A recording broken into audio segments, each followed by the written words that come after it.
Hello दोस्तों, कैसे हो आप सब लोग। नमस्कार, जय श्री कृष्ण, राम राम। होप तो डीडीसीटी का सबका रिजल्ट बहुत अच्छा आया होगा। और फाइनली जब आप डिग्री में जाने वाले हो तो आपको कौन सी चीजें ध्यान में रखनी है, ब्रांच चेंज करनी है नहीं करनी है, रजिस्ट्रेशन कैसे करना है, मॉक राउंड, राउंड 1, राउंड 2, सारी की सारी प्रोसेस, चाहे वो आप गुजरात से बिलोंग करते हो या फिर गुजरात के बाहर के लोग भी डीडीसीटी देते हैं और उनको यहाँ पे एडमिशन मिलता है। लेकिन कितनी सीट्स वहाँ उनके लिए होती है और वैलिड कितना होता है, क्या परसेंटेज आपके होने चाहिए, कौन अप्लाई नहीं कर सकता है, कौन रजिस्ट्रेशन कर सकता है, कौन नहीं कर सकता है, बहुत सारा कंफ्यूजन। तो आपका सारा का सारा कंफ्यूजन आज तो मैं क्लियर नहीं करूंगी, थोड़ा बहुत क्लियर करूंगी। बस ऐसे ही इंटरेस्टिंग वीडियो के साथ जुड़े रखना है आपको और इस चैनल को सब्सक्राइब करना है, ताकि जब तक आपका डिग्री में एडमिशन ना हो आपको सारी की सारी डिटेल्स आपको इस प्लेटफॉर्म से मिलती रहे। तो चलो शुरू करते हैं आज के इस वीडियो की। मेरा नाम है वो पटेल, आप सबका स्वागत है हमारी प्यारी से यूट्यूब चैनल प्रियश ज्ञानपीठ को। वीडियो को लाइक करना और अपने सारे सारे सारे जितने भी लोगों ने डीडीसीटी का एग्जाम दी है सब तक ये वीडियो को पहुंचा देना और चैनल को सब्सक्राइब कर देना। सबसे पहले जब हम बात करते हैं डीडीसीटी की तो पहले मैं चली जाती हूँ एसीपीसी में। आप बोलोगे कि क्यों भाई, एसीपीसी के बिना तो हमारा लॉगिन पॉसिबल ही नहीं है, तो वहां पे तो हमें जाना ही पड़ेगा, है ना। चलो चले गए। ये वाली जो वेबसाइट है ना वो बहुत अच्छी है, मैं यही वाली वेबसाइट ज्यादातर D2D इंजीनियरिंग फार्मेसी में चले गए। ओके, लेटेस्ट सर्कुलर में आपको मिल जाएगा की डेट्स। चलो की डेट्स में चले जाते हैं। आपका रजिस्ट्रेशन प्रोसेस शुरू हो चुका है और वो हो चुका था 30 मई से और आपका 22 जून तक चलने वाला है। रजिस्ट्रेशन फी है आपका 350 रुपीज। आप बोलेंगे कि मैं तो इजी बात है, इसमें आपने मुझे क्या बताया। ओके, मैंने आपको इंटरेस्टिंग चीज कहाँ पे बताई, देख लेते हैं। ऑनलाइन रजिस्ट्रेशन आपका शुरू हो चुका है 13 मई से।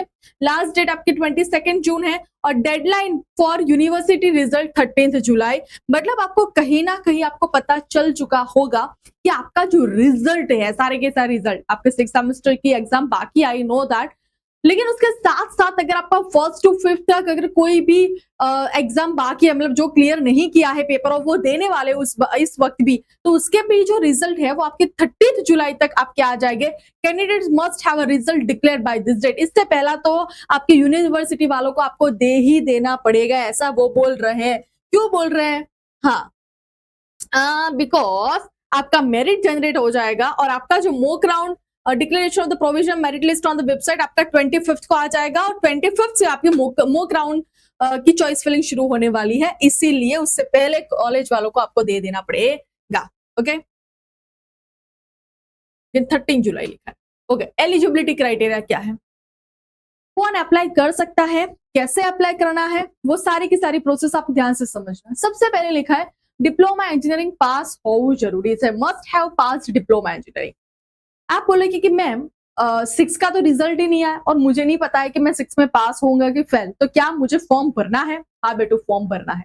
हाँ बेटा, आपको फॉर्म भरना है। एक चीज मैं 10 बार बोल रही हूँ, समझ लो, फिर से मैसेज मत करना। आपको फॉर्म भरना है। मैं मेरे सेकंड और थर्ड में एटी आई थी या फिर अभी मैंने वो सब्जेक्ट्स क्लियर नहीं किए हैं, तो क्या फॉर्म भरना है? हाँ, फॉर्म भरना है। अभी तो मतलब अभी आपके पास मौका है ना, आप क्लियर कर सकते हो। नहीं क्लियर करोगे तो फिर आप मेरिट में से निकल जाओगे, लेकिन सबको रजिस्ट्रेशन करना कंपलसरी है।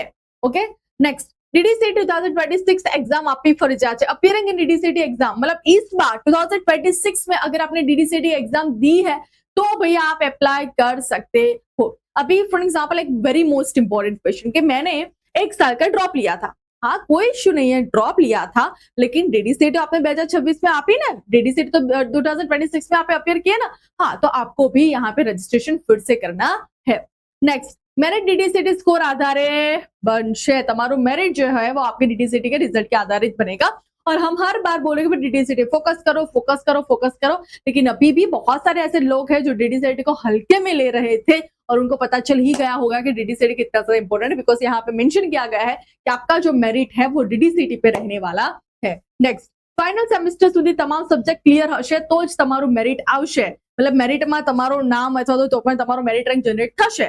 એટલે રजिस्ट्रेशन, फॉर एग्जाम्पल आपने रजिस्ट्रेशन कर दिया, रजिस्ट्रेशन करने के बाद जब आपका रिजल्ट आता है और वहां पे फेल आता है तो ऑटोमेटिकली आपका जो फैच डॉक्यूमेंट है वो कर देंगे, वहां से आपका वेरिफिकेशन हो जाएगा और अगर आप फेल है तो आपका नाम वो मेरिट लिस्ट पे से निकल जाएगा, ऑटोमेटिकली आपका मेरिट रैंक जनरेट ही नहीं होगा। Next, diploma must be from Gujarat और अच्छी खासी बोर्ड से आपका होना चाहिए। एसीपीसी का रजिस्ट्रेशन करना कंपलसरी है। ब्रांच एलिजिबिलिटी एआईसीटी के नियम अनुसार अगर आप ब्रांच चेंज करना चाहते हो तो आप कर सकते हो। ब्रांच चेंज करनी चाहिए, नहीं करनी चाहिए, क्यों करनी चाहिए, क्यों नहीं करनी चाहिए, उसके रिलेटेड अगर आपको वीडियो चाहिए तो आप मुझे कमेंट करना। और कौन सी ब्रांच में से कौन सी ब्रांच में जाना चाहिए या फिर ये ब्रांच में से मैं ये ब्रांच में जाऊं तो क्या अच्छा रहेगा कि नहीं रहेगा, वो प्रॉपर मुझे डिस्क्रिप्शन में लिखना, कमेंट में लिखना, ताकि मुझे पता चले कि एग्जैक्टली मुझे ये किसके रिलेटेड और ये ब्रांच के रिलेटेड वीडियो बनाना है। Got it? ओके, चल। मिनिमम क्वालिफिकेशन क्या है? As per AICTE rule, the candidate shall have passed the diploma होना चाहिए। Minimum 45 marks, 45% for the general category, और अगर आप SC, ST, OBC और EWS से बिलोंग कर रहे हो तो 40%। What's the meaning of the EWS? Economically weaker section। जो जनरल कैटेगरी वाले लोग हैं, मतलब लाइक अस, और उसमें भी अगर उनके पास पैसे कम है तो वो EWS कैटेगरी में चले जाते हैं। D2D pharmacy same. Okay, next, कौन से डॉक्यूमेंट्स आपको चाहिए? सबसे पहले मैं आपको एक वेरी मोस्ट इंपॉर्टेंट चीज बताना चाह रही हूँ कि जब भी आप फॉर्म भरने के लिए बैठते हो उस वक्त ये नहीं होना चाहिए कि ओ शिट ये तो डॉक्यूमेंट नहीं है, ओ शिट ये तो डॉक्यूमेंट नहीं है। जब तक पॉसिबल हो आपको जो फॉर्म है वो पीसी में से भरना है, मोबाइल में से फॉर्म मत भरना। फॉर्म स्टार्ट करो भरना उससे पहले फाइल में आपके सारे डॉक्यूमेंट स्कैन करके रखे होने चाहिए। ऐसा नहीं कि जैसे ही बोला कि आधार कार्ड और खड़े हो और ढूंढने के लिए निकले, कुछ और मांगा खड़ा हो और ढूंढने के लिए निकले। आपके पास सारे डॉक्यूमेंट्स पहले होने चाहिए। तो वो डॉक्यूमेंट्स कौन से चाहिए? पहले डिप्लोमा की सारी मार्कशीट, लेटेस्ट मार्कशीट आपको वहां पे अपलोड करनी है। डिप्लोमा का सर्टिफिकेट हो चुका है तो Aadhaar card, school leaving certificate, caste certificate होना बहुत ज्यादा जरूरी है। अगर आपको कास्ट के रिलेटेड अगर कुछ बेनिफिट चाहिए, तो अगर आप एससी से बिलोंग कर रहे हो लेकिन आपको लगता है कि भैया मुझे कास्ट के रिलेटेड बेनिफिट लेने की जरूरत नहीं है, तो आपका जो मेरिट है वो ओपन के अकॉर्डिंग हो जाएगा, तो कोई इश्यू नहीं है, राइट। अगर आप एससी-बीसी से बिलोंग कर रहे हो तो आपका नॉन क्रिमिनल सर्टिफिकेट चाहिए, ईडब्ल्यूएस सर्टिफिकेट चाहिए, इनकम सर्टिफिकेट चाहिए। अगर आप TFWS में जाना चाहते हो, ट्यूशन फी वेवर सेक्शन में जाना चाहते हो, तो आपको पता है कि आपकी इनकम लिमिट इतने से इतनी कम होनी चाहिए, तभी आप उसका फायदा उठा सकते हो। फिजिकल हैंडीकैप हो तो उसके अकॉर्डिंग आपका सर्टिफिकेट चाहिए एंड पासपोर्ट साइज फोटो चाहिए।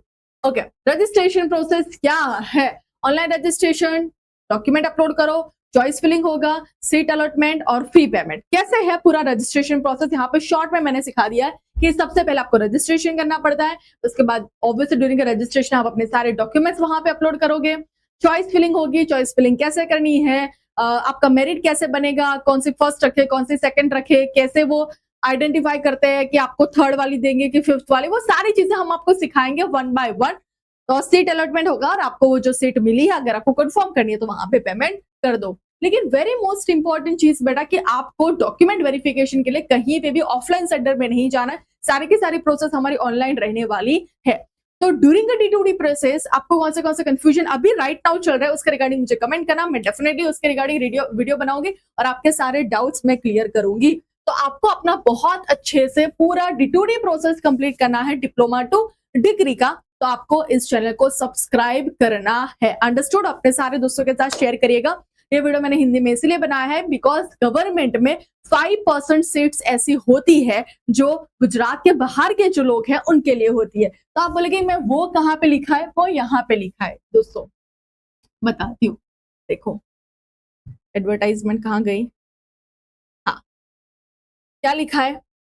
For 5% seats of the total structure in the government institute, candidates who have passed the diploma engineering, diploma pharmacy examination with the minimum qualification जो आपका है, located in India, Gujarat के बाहर के जो लोग हैं वो भी ये 5% सीट्स के लिए अप्लाई कर सकते हैं। अंडरस्टूड? 45 वाला सिखा दिया मैंने, ये सारे सिखा दिए।